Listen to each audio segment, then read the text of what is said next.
back here on the Bossman Show alongside John Beckler here. We're going up to Rhode Island to Bryant to talk to Jared Grasso and Coach of Bryant Bulldogs. Coach Grasso, how life up there in Rhode Island, being the head coach of the Bryant Bulldogs, man? Life is good. Hectic but good. Trying to do a lot of things and cram it into a short amount of time. It's been exciting, and couldn't be a better opportunity for me and my family up here at Bryant University. What does this opportunity mean to you, man, to lead this program and put your step in this university up there in Rhode Island, man? I know you've been an owner for a long time, man, doing a great job there as an assistant. So how does it feel to your own program and to run your own ship now? I mean, it couldn't be more exciting. My being the son of a coach, I was kind of born into the game and knew that I wanted to be a coach. And obviously, your dream is to be a Division I head coach. And now the opportunity in a place that I really believe is a sleeping giant. I mean, I think the academics and the beautiful campus and the support from our president and athletic staff. I mean, I think it's a place for a chance to do some special things. So I couldn't be more excited to be here, and looking forward to trying to get this thing rolling. So, Coach, let's expand on that a little bit as far as the administration goes at Bryant. And, what is it that resonated with you as far as the administration was concerned, for you, your family, to make you feel like it was the right time and the right place for you to move on with your family into a new spot? I mean, first off, President Makeley is a visionary and has done so many unbelievable things here, building the campus up in the last 20 years. And, Bill Smith, our athletic director, has done a phenomenal job hiring coaches, and there's been so much athletic success here. And I think the basketball program is the front porch to a university like Bryant, and I think we're in a position where we have staff and faculty who want to see success here, a student body who want to see a winning basketball program. And I think with the success we had at Iona at a major level, kind of I've seen the blueprint for what works at this level and the type of players you need and how hard you need to work and the things you need to do to win at this level. And I think this is a place that wants to win. And that really excited me, hearing the president and athletic director that we're going to give you the resources you need to be successful in a place that wants to see a winning program, because I'm coming here with the vision of being a perennial contender to win the NEC championship, and that's my plan, is what I'd like to build this into over the next few years. And, Coach, your conference here, I've been putting the map while the UMBC run there. They made in Vermont always typically being good and up there as well. I mean, the Northeast your whole life was coaching, so I can only imagine recruiting-wise, knowing the area, knowing the basis of your financial for your program, you're in a good spot to hit ground running and finding good players who fit your mold and fit your brand of mid-major, so you can compete for turn here and play and go on beyond and make some noise in March Madness there, Coach. Absolutely. I've been these last 15 years and, recruited the New England area quite a bit, metropolitan area. So I think my relationships and contacts I have in this region are as strong as anybody's. And, I think Bryant's an easy sell, because of the academic situation here and because beautiful campus, beautiful facilities. We're upgrading our facility this summer and new locker room, video room, new team room, head and chair back seating. So there's a lot of exciting things going on here. And, it's my job to try and put a great product on the floor that the fans, that will excite the fans. I think our style of play, very up-tempo, trying to score and press and play in the 80s and 90s. I think hopefully that's something that will excite the fan base. And like you said, I'm ready to hit the ground running and couldn't be more excited about this opportunity. So, Coach, you touched on it a little bit there as far as the player that you want to recruit. You spoke a little bit about what you're looking for on the court. What are you looking for maybe more off the court? What types of guys do you like to bring in? Do you see yourself bringing in high school freshmen, JUCO guys, transfers, mixture of all three? And what type of character do you like in a player on your team? I mean, first off, I'm open to taking both high school, junior college, transfers, international kids. I'm kind of don't leave any rock unturned, and we're going to put them in different places, in different areas, and different kinds of kids. But they're going to have to fit the Bryant mold, which is student first and educate about their academics. And obviously such a great academic reputation here that I think kids are attracted to. And I want high character guys who love basketball and want to work at it. I've been blessed enough to go to 5 NCAA tournaments and 2 NITs in the last 7 years at Iona. We've had 22 get played professionally, from the NBA to the G League to overseas, and had 5 guys at Portsmouth Invitational, guys at the Summit the last 6 years. So I think I've been around, been able to have success recruiting and been around kids who love being in the gym. And the kind of guys who will be successful for me I want kids who want to be pros, who want to make money playing basketball and put the time and the work in to do it. And I learned the blueprint from Tim Cluse at Iona and kind of going to try and carry that over here with we want to try and be the hardest working team in the country. And I told the guys we want to be in better shape than anybody in the country. And those are our goals. And we're going to work really hard every day to make those things become a reality. Both Jared Grasso on the Bossman Show with JR and the Bryant Bulldogs, the coach. Have you guys got on the court with the guys yet? And using the 2 hours you have to give them some of the philosophies and principles, or it's more so letting them play pick up to kind of figure out how they play and how they would fit in your system of playing fast?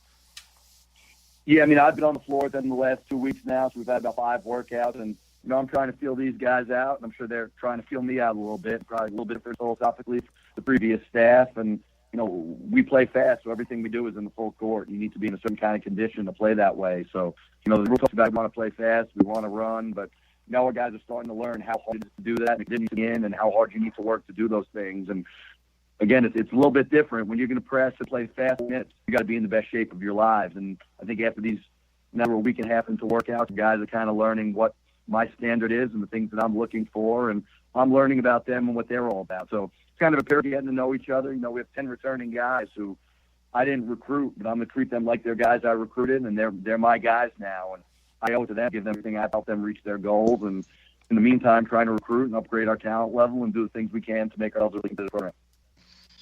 Coach, we're always interested in talking to coaches about how they go about setting their non-conference schedule. Now, yours is probably set for the foreseeable future at least, but when you get the opportunity to put your hands on the non-conference schedule, what do you think your intention is going to be there? Do you think you go a real hard non-conference and try to test your team early before conference play starts, or kind of maybe a few games that can help build your confidence and then lead into some harder games that are going to challenge your guys leading into the conference play?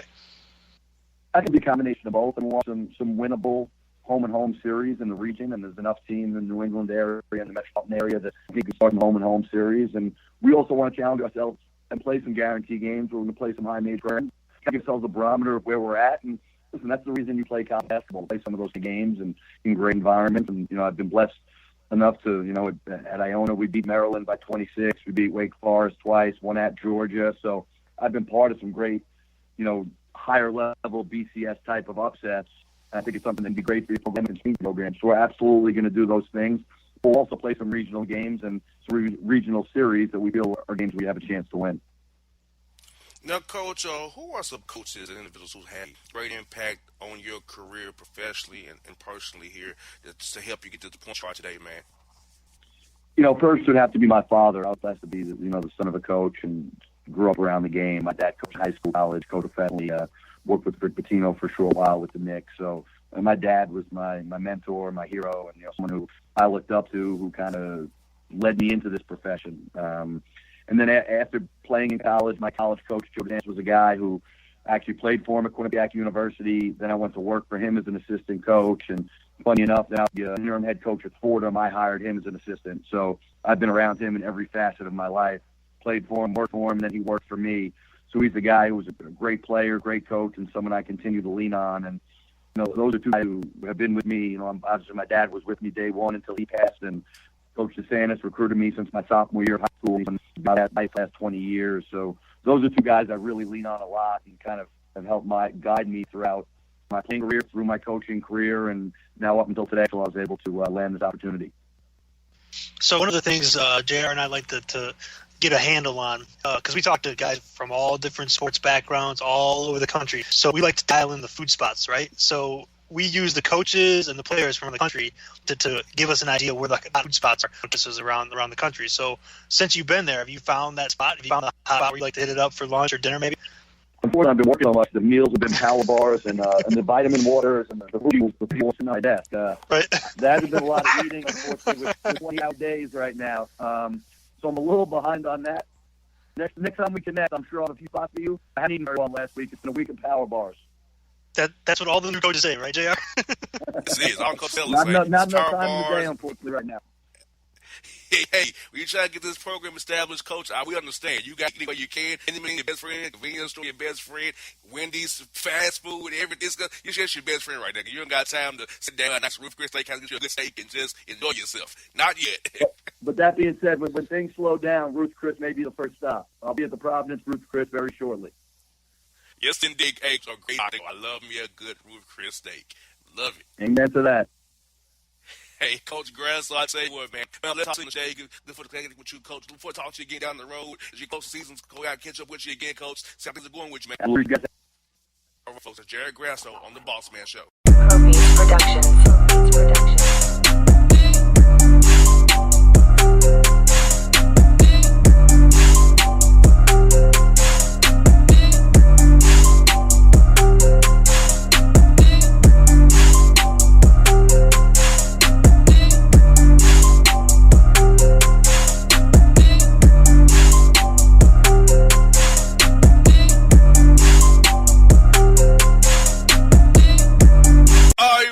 Back in the Bossman Show, we are here. It's three-man weave. It's Boss, Beckler, and JC. What is good, my good brothers? Hey, man, it's another day in paradise, man. I hear that, bro. I hear you, man. You know, I'm glad to have you with us. You here for us. Beckler's here, man. We got a great segment today, man, bro. How was that, brunch, man, this weekend? Clicks for you started. How that brunch, y'all? Hey, I saw some good footage. I saw some good things up. Yo, hey, man, this weekend, yeah, we was busy, man. Saturday, Click, Sunday, downtown Memphis, man, karaoke brunch. You know, it was a good look for Three Kings, man. But yeah, it was nice, man. It was a lot of wagons at the brunch, man. The big slab of prime rib on the table wasn't the only thing that was cooking, huh? Yeah, they were dragging them wagons, man. Exactly. Man, look, I want to get to Ray Lewis, but I got to start with Tristan Thompson, bro. Like, we got Tristan Thompson. We got a flagrant foul, 2 shots on the ball here. Tristan Thompson got caught swapping spit with 2 more Kardashian women. Khloe Kardashian at home pregnant, about to go on labor. Hey, but we all know the curse of the Kardashian women. They have wrecked the lives and careers of so many prominent black athletes. I think it's a good thing for Tristan. I think you know, it's looked at as a scandal right now, but Tristan Thompson is going to be an all-star next year. All right, because he's trying to break the Kardashian curse. He is getting with other women. All right, I mean, and in doing this, he's going to have a great year next year. That's a good point, JR. That's a good point. It's kind of like when the Red Sox had to break that long curse, you know? They had to do something to buck the trend. They tried all kinds of different stuff. And then maybe, just maybe, the Kardashian, the black aura of the Kardashian family will be lifted over these young men that are coming up. You know what I'm saying? Exactly. I mean, There you go. Look here, he had some, but that's my thing. 6'10", black lady. Why you just out and open with women at a hookah bar, and then you have them come to your hotel? Like, you gotta be more discreet with your pimping. But obviously, my man was one kamikaze to get caught or something like he did. See, he wants to, break that curse and have a good year next year. He don't get traded this offseason where he's going. Right about now, you gotta go, bro. You gotta go, dude. He said he went kamikaze, JC. Exactly. He got on the phone with Reggie Bush, Lamar Odom, all the guys, the Kardashians that ran through. And think about it, those guys are never the same after they got with the Kardashians. Miles Austin, former Cowboys receiver, dated Kim Kardashian for like a month. His career fell off. Chris Humphries. Look at all these guys, man. And even though Kanye West is still putting out great music, anytime you're endorsing Donald Trump, come on, man. That's the Kardashian voodoo that's working on, man. So, exactly. JR, I missed out real quick. Did you mention Miles Austin? He was the original, right? Yeah, actually, it was Reggie Bush. Right. And then I think Miles Austin and Kim Kardashian were dating for a little bit. And then she moved on to Chris Humphries. Okay, yeah. I thought it was the other way around. I thought it was Miles Austin, then Reggie, and then they just started trucking. And then it was off to the races after Miles Austin, dude. It was like... Yeah, and first at the bat with Ray J. Ray J started all that video. I had that porno in my old DVD collection. I still have I it. remember When I was that back tape. with it, man. Back then, I was bootleg porn, man. I used to watch porn. I don't watch it no more. So I retired from those kind of that lifestyle. That's Well, good, man. I mean, you know, JC and I didn't agree with you right away. There was like a half a second silence right there. JC and I were like, that's good for you. Yeah, no doubt. Well, look here. We got the sunken spit swapper Tristan also shattered Twitter with his messy poon hop shenanigans. Like, bro, I ain't never seen Twitter pop like this over this sunken dude. His sunken place lips is all over my Twitter, Instagram, my Facebook. Everybody trying to see Tristan. I mean, like, the dude ain't never been this popping before. And I feel like this, y'all. LeBron James has some trumping. He can't be trumped by somebody lower than him. So I think he'll trade him off season with this. If he comes to Cleveland, just no trading for this. If I going to put playoff start, he's going to try to trump me with your scandal. Oh, no, you gone, bro. JC, that's a good point. What do you think, man? Well, like you said, and another point also, guys, that we're failing to forget, he's Canadian. So, like, I mean, Canadians is a little different, a little bit weird. So I think that comes to play also as far as how sloppy Tristan has been with all of this, man. The fact that he's Canadian, I think, plays a factor into it. And then also, it's bad time in playoffs right around the corner. And then, if LeBron does decide to stay in Cleveland next year, I could see him playing GM and giving Tristan the boot there.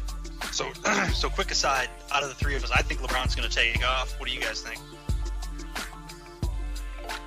You know what? If he doesn't say Cleveland, I'll say Houston. Wherever he goes, I think what he wants to do is, like, he came to Cleveland, he was successful to start. He went to Miami, started winning championships. He came back to Cleveland, put Cleveland on the map, won them a championship, and now, no matter what happens this year, he's going to say to himself, I can win championships wherever I go. That's going to be my legacy. Pretty much. I feel that way. But my thing about going to Houston, JC, is you got to resign Chris Paul. You got James Harden. It's going to be a sign and trade. He can't unless he just signs for the minimum. Because they're capped out in Houston. Unless you try to sign and trade like Ryan Anderson and Eric Gordon or something to try and trade to Houston on a 4-year max deal. But then ask you want to play ball and help out LeBron. That's the other key too. Not likely. Yeah. So LeBron got to do an outright signing, and Houston don't have the cap space to do it. Like, unless you sign LeBron first and let Chris Paul use his bird rights to sign Chris Paul after you sign LeBron.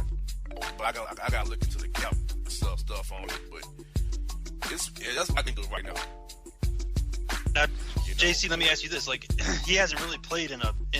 I mean, I guess Miami's a big market. I wouldn't call it a major market. Like, we're talking with, New York, Los Angeles. As you brought up, Houston's a much bigger market than Miami. So, what do you think? How do you think that factors in? Do you think he might want to go to one of these bigger markets and at least try his hand at that? I mean, if he's kind of on the second half of his career, so to speak, maybe he wants to do that before he retires. And that's a great point, Beckler. Thinking about a guy who, at this point, wants to be the first $1 billion athlete, a guy that is very concerned about his brand globally. It may be very well, at this point in his career, he has rings. He'll be back in the finals again this year.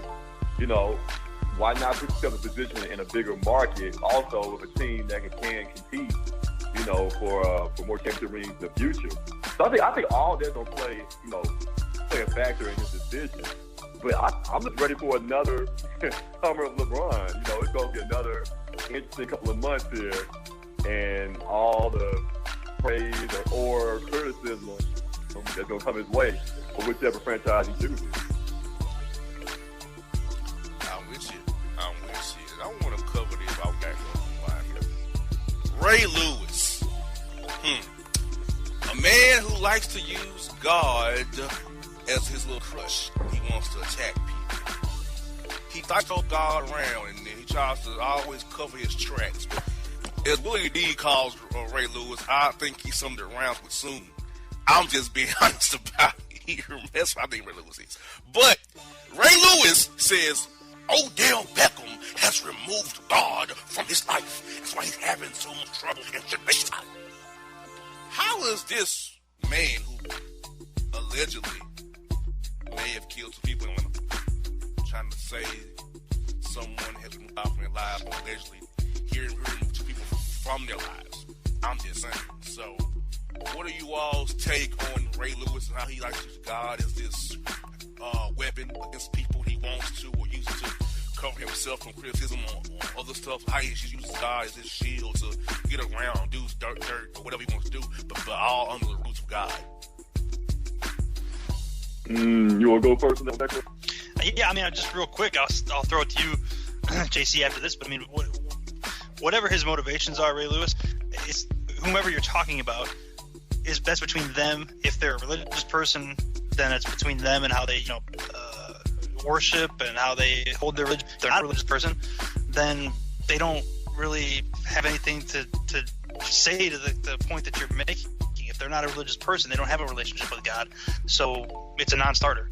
So it's always best to me, unless you're having a conversation about religion. Same thing with politics. Leave religion and politics out of it, and just deal with the facts as you know them. Yeah, and like you said, I think J. Cole said it best in a song he had out about a year or 2 ago called "False Prophet," and I definitely classify Ray Lewis amongst that category of false prophets there. You talk about a guy who basically escaped a murder charge in Atlanta almost 16, 17 years ago now. And he puts himself out there as this holier than thou person when Ray Lewis got 4, 5, 6, different kids, maybe more than that. I may be off my count there, but when did Ray Lewis just become this spiritual leader for athletes, black athletes, in general? It's one thing to mentor somebody, but I think Ray Lewis probably better served to do those type of things behind the scenes. Yep. I think he sets himself up for failure when he puts himself out there, a public face, as this guy fire and brimstone and cast down on all these athletes that are misbehaving. When, bro, you just escaped a murder charge. Odell didn't murder anybody. These players have not done anything as serious as compared to what Ray Lewis has been through. So for him to right. You bring up a good point. And I don't want to step on you, but you brought up a good point, JC, and that was a lot of this stuff should be done in the background. A lot of this stuff is done in the background. Most of the most philanthropic and generous things that a lot of people of notoriety do, we don't know about. We'll never know about. These people have done things that we don't know about. They'll cut checks, they'll give time, and we don't ever hear about it because they do it altruistically. They do it, they give of their own selves not for notoriety. But I think the point you're making is it seems like he might be doing this to keep himself in the spotlight or to get himself into the spotlight more, so on and so forth. And I think you might be right about that. And you know what's a pattern here? Yeah. You know what's a pattern here? Deion Sanders, Ray Lewis, Michael Irvin, Warren Sapp. Let's go for somebody else. Shaquille O'Neal. You have these guys, but Chris Carter. They reach out to these one, quote, mentor these young players. When they something's like, nah, I'm good, then they turn on them and attack them. Yeah, exactly. That's a good point too. Yeah. Yeah, they hit the nail on the head there, boss. Like you said. And these players are not dumb. They know that, these cats like Chris Carter, Deion, Michael Irvin, they are self-serving, with the things that they do. So, and their lives are a mess. Come on, I'm supposed to take advice from Warren Sapp. You know what I'm saying? A guy who got booed off NFL Network for, kicking with prostitutes. You know, it's like basically, the old adage of, don't throw stones at a glass house. You know what I'm saying? Like, as far as look at yourself first, and like if your house is truly in order, okay, then come help me or come into me. And even then, don't do it in a way where you're trying to get some type of shine or fame off of it. Like, if you really a brother of mine and you really want to see me do well, like, you just counsel me behind the scenes. And then at that point, if I choose to put out who helped me to get to a better place in my life, then I'll say, this person helped me. But like you said, Ray Lewis and those type of guys, they really serve themselves, and it's all, it's all for the media. That's all it is. So, yep, yeah. That's the exact point that I was thinking of when you were leading up to the point of your statement, was that they do these things because they want to hitch their wagon to this person's future success. So if they put it out there that they helped this young man, he then becomes successful, then they don't have to say anything about them helping the kid. The media will do it for them. Everybody else will say, "Oh yeah, remember when so and so helped him?" And that's a disservice to the young man, because you don't know what, maybe the advice they gave him was terrible. Like maybe, for instance, if you were to help a young tennis star and you coached them up and said, "Hit it where they ain't," Right. Exactly. Like, it's crazy how these people be doing, man. And also, we got this, guys. NFL. Well, Fox said this: the colorless jerseys will not be used in football. Thank God for that. The colorless jerseys were horrible.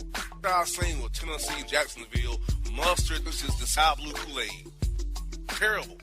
So, are you all glad Thursday Night Football will be now color rushless now? Yeah, because I was going colorblind with all those. When I put those colors, man, I think the worst from my perspective was the Tampa Bay Buccaneers color rush jerseys. All those were horrible, man. Like the cattle colored jerseys there, and the Rams were pretty bad. And the Rams all yellow. I'm more of a fan of when they go back to, like, I'm not I don't, whatever. I mean, you put like the color combo of your team. I'm more of a classic. When it comes to jerseys, I like the classic jerseys, classic logos, that type of stuff. Not because I'm like some kind of logo purist. I just think they look cool. The art was still cool. Now it's almost like it's too modern to me. It's like too modern, too futuristic. Exactly. Yeah. And also we got the guys. Trevor Davis of the Falcons was arrested for asking his girl he was with at the LAX, do you have a bomb? My man. Now I make a bomb joke at the airport. What was he thinking? Like, it basically was, are you a Florida man by any chance? But no, you're not a Florida man, Trevor. You're just a dumb man. Like, what are you doing? Like, funny to me. Now you got a record, and I got to be a quarter on May 3rd now for being stupid.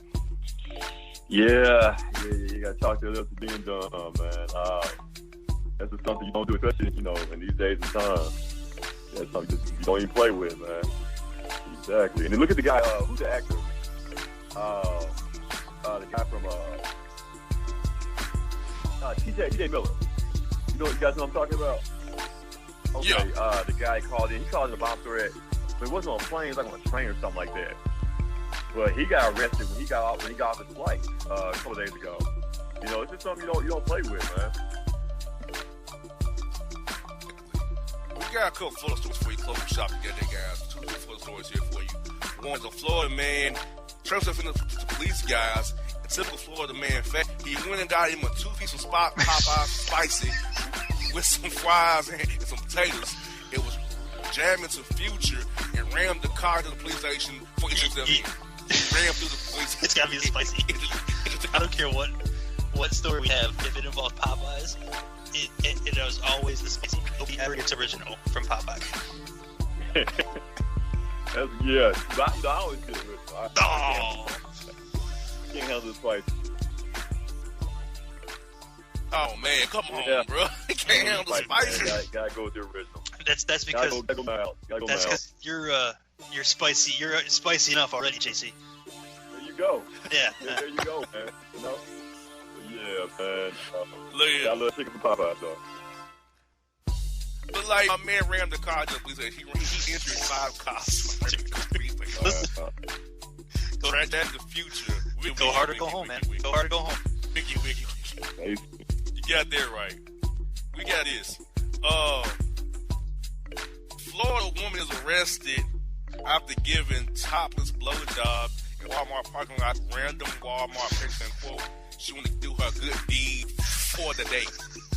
Nice. I mean, I heard of Walmart greeters before, but that takes it to a whole nother level. I can't even. Awesome, man. I can't even handle you right now. Hey, that's a whole new position that Walmart needs to think about. Exactly. Like a Walmart. Top off. Are there Walmarts in Vegas? That'd be a great position in Vegas. Yeah. We'll call her a title top shelfer. Yeah. I just have the image in my head of the typical, like, 75-year-old geriatric grandmother that's usually the greeter. Right. You know, we gonna replace her with a hot chick, you know. And it's topless and gonna top you off once you get there. Yeah.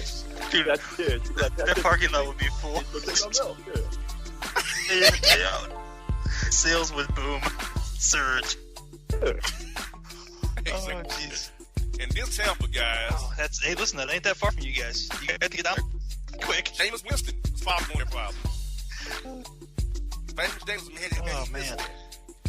And got a bonus story for a talking cash bleep Judge Judy snaps on misogynist talent agent who questions her, get this, $7 million a year salary.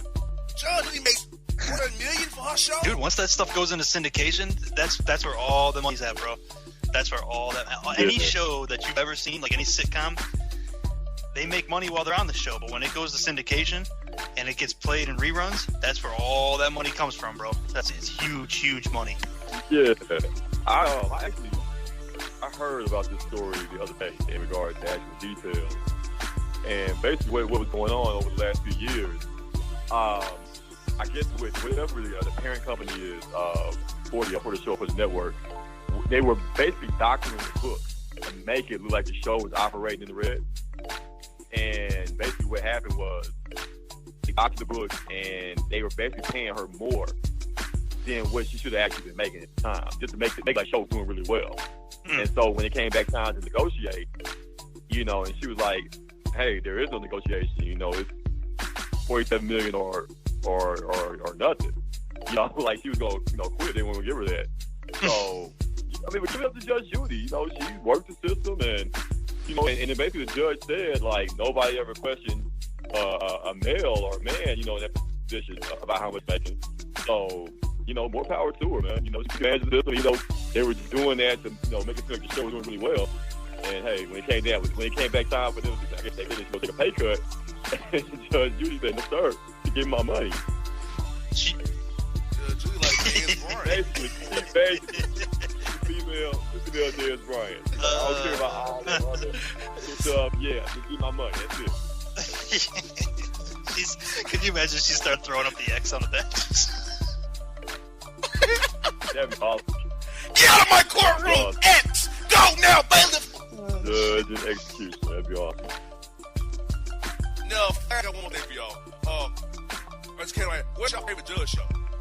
What's going on? There's a young black lady now who I think she's from Louisiana. I know you're talking 40 years old. Yeah. Her name is like, I want to say Keisha or something. I don't know her name, but I've seen. Yeah. my daughters love the court shows, dude. They love the judge shows. Yeah.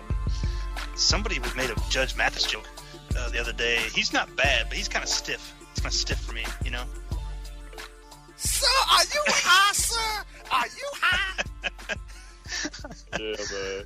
Don't forget about Judge Joe Brown also. You know, he hangs out. Yes. That's gonna be a sis. You ain't no man. You a boy. You like a man training. You ain't no man. Exactly. Judge O'Brien had an old man porn stage for a black dude. That thick black old man in the 70s, Stevie Wonder, which is prime porn stage. You got that Ron Jeremy. Yeah. Ron Jeremy, a little hedgehog. I don't believe it. So, guys, we'll close up today's three-man weave. What is y'all take on today's segment? We covered a lot of ground, bro.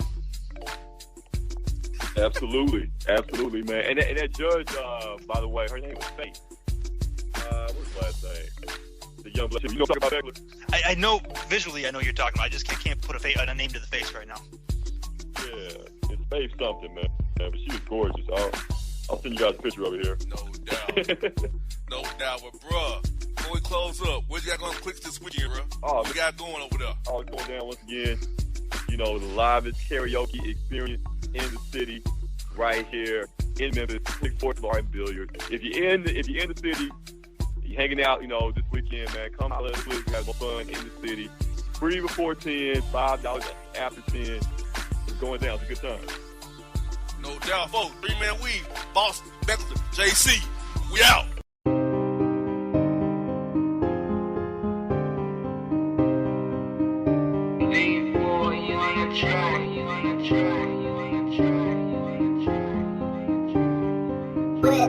Well, it's the king.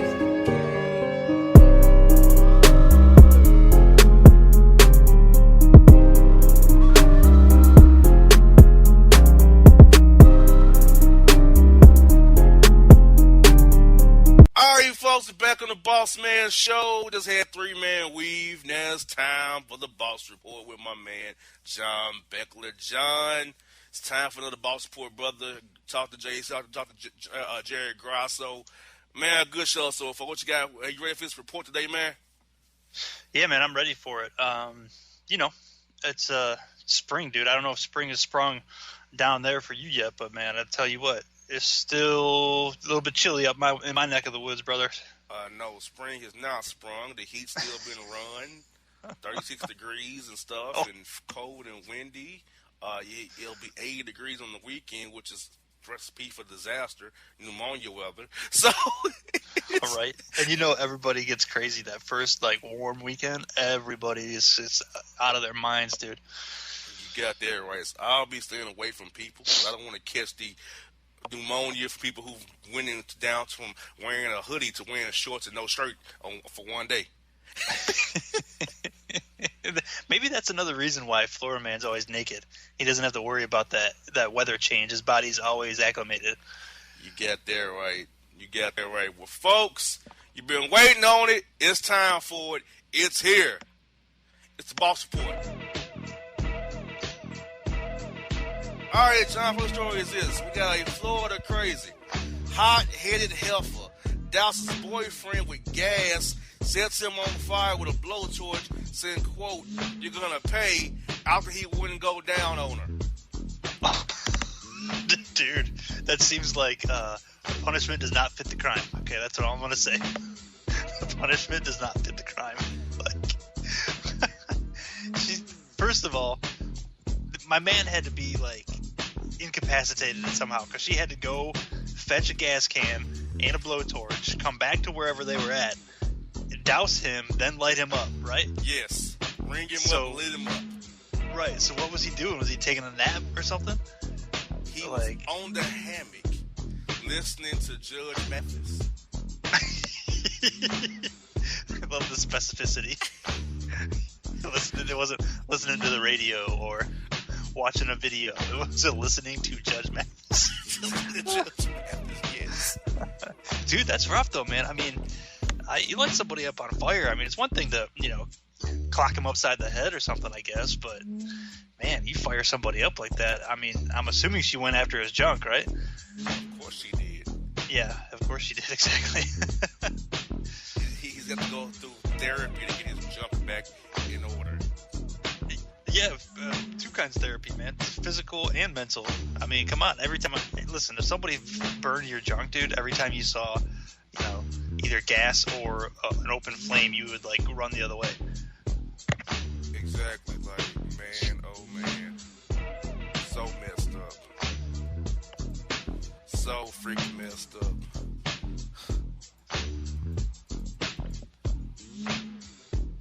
Yes, indeed. Well, John, we got this. We got a Arkansas man arrested after shooting his girlfriend after her dog bit off his Johnson. So, dog bites off Johnson. Man with no Johnson shoots girlfriend? Yes. That's a scenario that you don't hear every day right there. We're 2 stories in, and we've lost 2 Johnsons already. Yes, indeed. Oh, I mean, listen. Obviously, I'm not condoning, gun violence, but listen. If you're a woman or a man, whatever, if you attack someone's genitals, let's say, whether it be man, woman, whatever, if you go after someone's genitals, you don't know what the reaction is going to be. You don't know, and they don't know. So you're biting off more than you can chew. In this case, I guess the dog bit off more than the girlfriend could chew. Exactly, like for real. That's like, it's kind of like you go to the club, right? And your little tiny friend is running his mouth to the biggest dude in the club, right? And then the biggest dude in the club ends up getting in the fight with the little dude, but the little dude runs away, and you and your boys have to, stand up for him, right?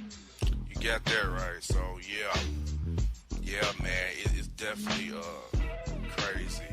It's like, man, I don't know what to say about that. Like, your dog shouldn't be in the house anyway. Like, a big dog shouldn't be in the house anyway. The dog was 75 pounds, man. Oh, that's 75 pounds, man. I got one of those, man. He's biting off the man Johnson. He's that hungry. You should have him, like, he should be near the man Johnson like that. I bet you my dog's he's probably pushing 90 pounds. I don't say he biting your Johnson. He's all right. But he's not biting nothing, dude. My man is sleeping or eating. That's it. Jesus Christ. Like, man alive. We got this. We got Black China, who was swinging a stroller at people with her statutory bae during a fight at Six Flags, and the jokes are writing themselves. So, wait, she was swinging what? Strollers with her statutory bae. He's 19 years old. What? They were at each other? Were they in a fight? No, there was fights with some guy. People were joking on Black China and for her being with a 19-year-old dude and being with Rob Kardashian. I mean, whatever. The age difference, I guess, but if you're hanging with a 19-year-old at her age, you're probably about that mature, right? Yeah. Which is why you're swinging strollers at people. Man, it's so crazy. You're at Six Flags, though. Why are you tripping that hard, Black China? I would imagine she'd probably be tripping like that anywhere she's at, bro. You're right. Supermarket, club, Six Flags, Sam's Club, Costco. Yeah, wherever. It is Black freaking China. The tripping is real. The trippage is real for Black China. Like, what is wrong with this heifer? Jesus Christ. And we have this. Maybe it's the pain meds. Maybe it's the fancy body lava. But Joel Embiid woke up from surgery and went straight to tweeting Rihanna saying, quote, Rihanna, I had a surgery. I'm handsome. Talk to me. I mean, listen, everybody's had that one surgery, or even if it's a small minor procedure where they put you under, you come out groggy. You don't know what you're saying. So if I had to guess, my man, he just was speaking some nonsense when he came up. But I mean, it's better to come after Rihanna than, like, what if he started tweeting at, some nasty chick, or a dude. Exactly. Yeah, get this. Pregnancy on the low, man. Florida woman thought her 37-week pregnancy was, quote, just some bad Chinese food. So she was 30 weeks in? No, 37 weeks in. 37 weeks some, in. Quote, bad Chinese food until she said, quote, there was some lava coming out of my box. Then it felt real bad. I had to go to the doctor. That take right there. Dude, wait a minute. I'm just doing the math in my head, right? So 4 weeks in a month, a 9-month pregnancy is 36 weeks. She was full term? Yes. And thought it was bad Chinese food the whole time. That had to be the word. Like, what? Where did you get this? I mean, listen, Chinese food sometimes it maybe might not agree with you depending on what you get and where you get it from, but it ain't gonna be 9 months worth of problems for your digestive system. Like, dude, 37 weeks, and then out comes the baby. Yes. That's dude. And then here's another thing, like, you did nothing for that baby for 37 weeks. Like, you were pregnant. You took like no vitamin supplements. You went to no doctor's visits. The only thing you did for that kid was take some Rolaids. Exactly. Like, what? It's so messed up, bro. It's so messed up. Florida woman thinking they're Chinese food. That is so god awful terrible. Jesus Christ. That was lava coming out of her box. What kind of take is that? That's the second funny part of it, lava. Like, what? The hell are you talking about? It's a baby. Exactly. Like, yeah. We got this. We have Red Lobster's new crispy fried lobster and cheddar bay waffle meal is ruining people's days by causing people to crap out of control.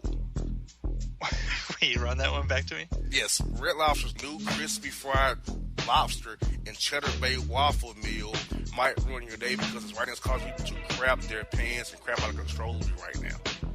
Cheddar bay waffle? Yes. Like breakfast style waffle? Yes. Oh my god. I don't even know, dude. Like, I don't frequent Red Lobster that much. Not because I dislike the food, just because it's not on my rotation. But they do have those cheddar bay biscuits are good, right? They are. Yeah, they're good. I don't know what was the lobster preparation on that one? Deep fried? Deep fried, yes. See, wouldn't that lobster meat, crab meat, those types of things are like real easy to screw up if you start messing with them too much, right? Yes. So I would think, that when you fry a lobster tail, and the lobster meat would probably get real tough and rubbery, wouldn't it? You would think it would, yes. Which is the opposite of what you want. Like, to me, whenever I eat any kind of shellfish, crab legs, whatever, I want to like douse it in butter, right? That's the best part. Yeah, you're right about that. You want to douse it in that butter, get it done, but nah, it just don't sound like something you want to eat. That does sound like your body recognizes that too. I mean, just glad that an unnamed office is not eating this, because that we know that what'll happen is that unnamed office. Oh, I just got a text message, JR. That's actually what the unnamed office is going to be having for what is that? Oh, Memorial Day cookout. They've actually catered out Red Lobster. So. Well, we know what's going to happen. They'll be having a lot of parties and a lot of counseling going on. It's going to be a busy summer. Exactly. Got this.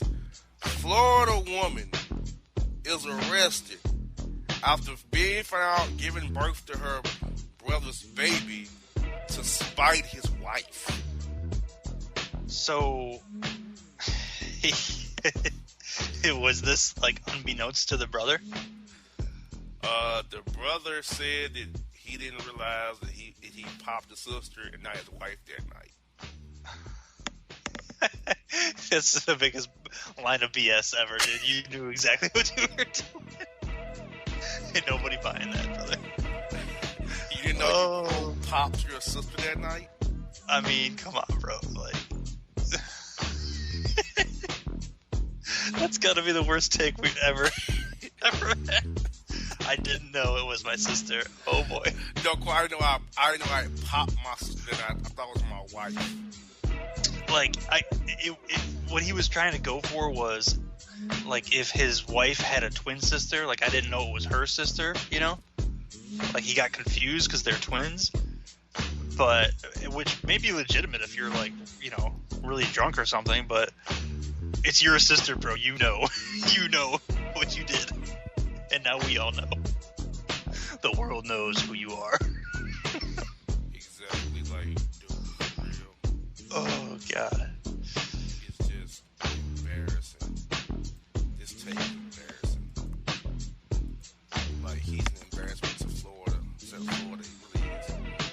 Yeah, that's saying something. And we got Airbnb. Landlord sues renters for using house and linens for condomless gay porn shoots.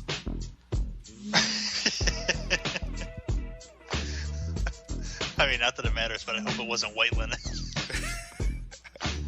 I don't know who it was. All I know is that there was condomless gay porn shoots. I mean, you. This is what I mean. I understand the whole concept behind Airbnb and all this stuff, but it always struck me as a very risky proposition. Not only for the property owner, but for the renter as well.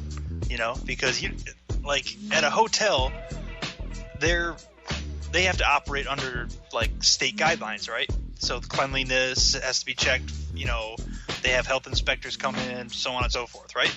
Mm-hmm. You go to an Airbnb, I don't think that stuff applies, and I could be wrong, but I don't believe it does. It's just end user to end user, right? Yes. So you run the risk of putting yourself into some real sketchy situations, and this dude, the property owner, got himself into one with this whole, you know, DL gay porn shoot and some messed up linens. Now, that's not the only set of people that can do that, but still, it's rough, bro. Yeah, that's pretty destructive there, John. Pretty destructive. Destructive. Yeah, that's a good word for it. Destructive. Man, get this. Wait, what the? Elon Musk, 72-year-old father, says having a child with his stepdaughter was, quote, God's plan. Okay, so Elon Musk is the, you know, space travel guy and the driverless car guy, right? Yeah. Okay. And am I to understand from this story that his father slept with his stepdaughter? Yes. And it's having a child with her sounds, quote, God's plan. But that's not Elon Musk isn't the product of that. No. Okay, so he's having an additional child, and that child is part of God's plan. Yes. Well, I mean, you know, all children that are born are in some way, whether big or small, part of God's plan, quote unquote, right? So I guess he's accurate in some way. But I mean, dude, what is up with the incest today? We opened up with two Johnsons being destroyed. Then we went to my man said I didn't know it was my sister, right? Like Exactly. And then this guy's sleeping with his stepdaughter. Have you ever seen the movie Joe Dirt? I haven't. Okay, so there's a scene in Joe Dirt where he's hooking up with this chick, and you know they're doing it, and it's kind of like lame and boring. And then he asks her if he can pretend that she's his sister to spice it up, right? So they do that, and then it turns out that they actually are brother and sister. So that's when it just popped in my head when you told me that story. Like, I'll have to send you the video. It's pretty funny scene. Yes, indeed. Yes, indeed. We also got this. Jeff Van Gundy on a national TV broadcast asked Mike Breen about what are second cousins and what can you do with your second cousin, making reference and veiled way to incest as well. Dude, what the hell?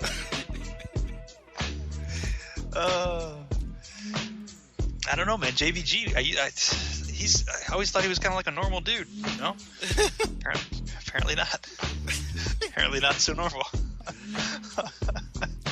Oh, jeez. I don't know, dude. Like, nothing. That's what you do with your second cousin. Nothing. Like, there are so many people on the planet right now.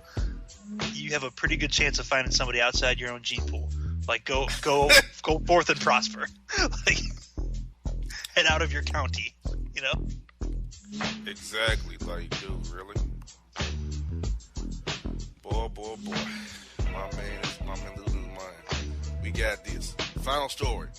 Florida crazies. 2 million robbed ex-lover in bull costume attempt to burn down house with, quote, sketty sauce. Spaghetti sauce. The 3-year-old name for spaghetti sauce. Sketty.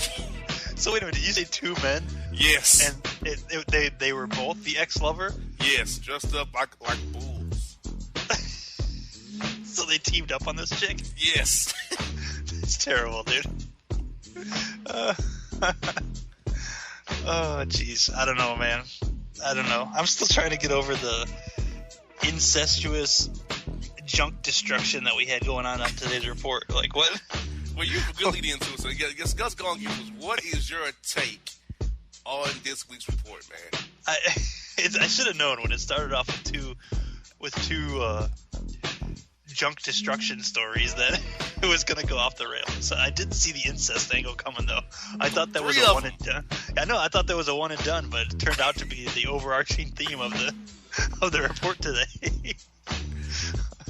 Then we got sketty sauce. We got a crapping coming. Yeah. Just throwing a stroller at Six Flags, beating people with strollers at Six Flags. And Black China. Yeah, the Black China just went berserk.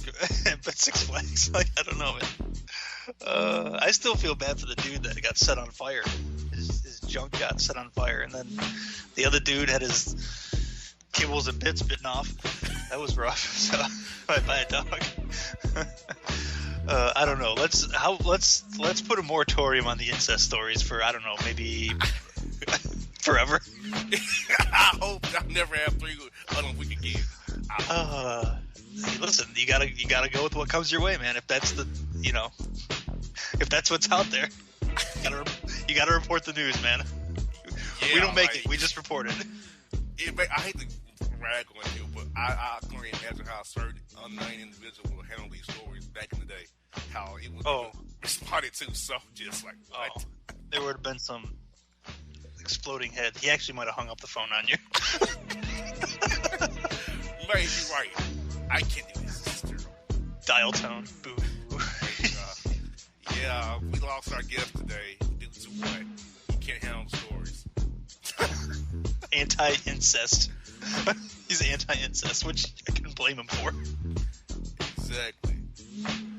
Well, folks, that's this week's Boss Report here on the Bossman Show. And if you don't know, now you know, you know.